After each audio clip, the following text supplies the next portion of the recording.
Hey, hello, and welcome. I am Debbie Peterson of Getting to Clarity, and this is another episode of the Getting to Clarity show.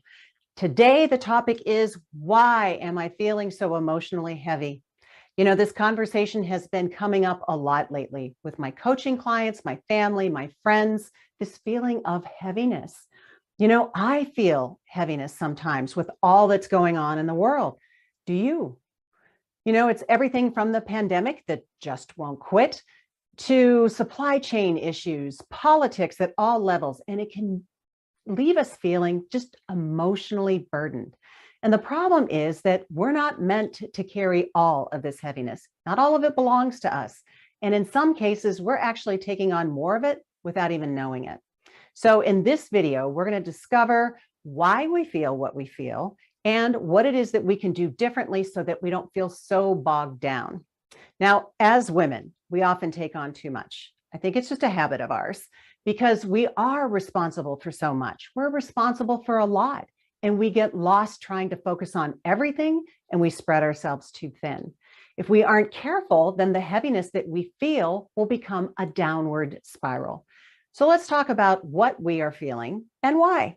Now, you may be thinking, seriously, we're going to talk about feelings? Yes, and here's why. What you feel are your emotions, and your emotions are a barometer of what's going on in your life. So a barometer, if you're not familiar, is a tool that measures atmospheric pressure. It's used for forecasting weather and also determining altitude. So your emotions are doing the same thing for you. Are you going to have a sunny day, or is it going to be dark and stormy? Are the things feeling a bit heavy to you right now, or are your emotions feeling a little elevated and you're capable of more? So, you know, that's what your emotions tell you. Emotions are energy in motion. They are supposed to stay in motion. They are supposed to be experienced for a period of time, not forever. They're intended to pass through, not stay with us. They're a signal from our unconscious mind, or your subconscious, if that's what you prefer to label it, that something isn't going in the direction that you want it to, that something that is happening isn't aligned with your best interest. And the reason that we feel it is so that we'll pay attention to it. It's actually a signal, but that's not often what happens. Instead, we feel the anger and frustration at a situation. And instead of paying attention and exploring why we are feeling this way, we push it down. We literally trap the emotion that is meant to pass through us. And we do that when we tell ourselves to just power through it or suck it up. Yeah, you're a strong woman, but if you keep telling yourself, I don't have time to deal with this, you're going to have to find the time to deal with it because it will come back. So what is it that you can do it instead? I'm so glad you're asked, because I love to share strategies to help you move forward. So here are 5 strategies to help you release what may be weighing you down. The first step is to become aware of what it is that you're feeling. Now, this may seem like a no-brainer, but so many people feel feelings on automatic pilot. They don't know what it is. And in women, especially, we've been socialized to not make waves and go with the flow and keep the peace.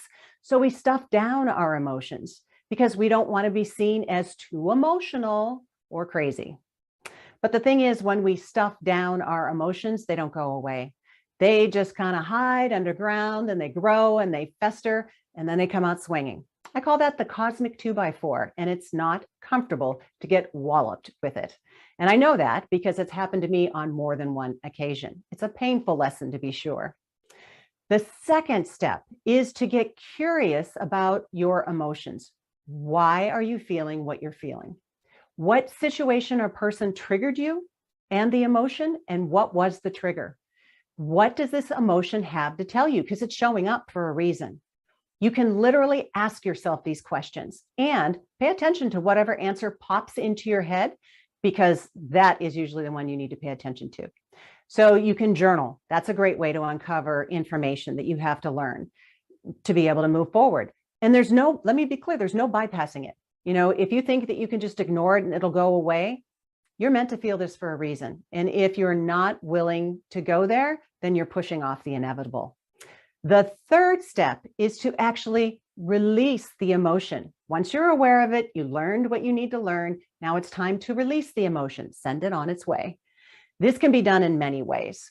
You can do it by journaling, talking to a friend, talking to a therapist, crying or feeling the emotion, or doing something physical, like going for a run or a workout or hitting a punching bag. No throat punching other people. The important thing is that you don't bottle it up. And you have an opportunity to deal with it on your terms privately so it doesn't surprise you and show up publicly. So what I'm going to do is share with you a meditation, a higher self meditation playlist that I've created through my HUNA studies. All you have to do is listen and release. So listen and experience with curiosity, pay attention to what comes up, and then let it go. I'll be sure to put the link in the comments below so that you can tune in and download them for yourself. Now, the fourth step is to take action on what it is that you've learned. So besides releasing the emotions, if there's a tough situation at work that you're frustrated with, it might involve a conversation with your boss. If you feel overwhelmed and stressed out, then maybe it's time to delegate some of your responsibilities or say no more often. If you are depressed by what you see on the news, then maybe it's time to tune it out for a while. You know, if you have people that are sucking the life out of you, then you might be invited to put a boundary in place or create some distance with these people. What has to change? It doesn't have to be huge. Take action on that. And then the fifth tip is to practice self-care. And this is so important, critical as a matter of fact, because when we feel emotionally heavy, we're stressed. Our body is feeling stressed, and it can take a toll on us physically and mentally. So we need to make sure that we're taking care of ourselves, eating well, getting enough sleep, exercising, and being aware of what it is that we consume, not just in our bodies, but in our heads. What do you watch on TV? What books do you read? What podcasts do you listen to? Hopefully besides mine, in addition to mine. What is it that you consume mentally that requires an awareness too? So taking a step back can be just the thing that we need to feel better. It also allows us to spend time on the things that bring us joy instead, whether that's spending time with friends and family, settling into a good book, or taking that yoga class that makes you feel like a rock star. So there you have it, a 5-step process for dealing with emotionally heavy times. So the next time that you're feeling overwhelmed or depressed, remember these 5 steps and remember, most of all, to be good to yourself.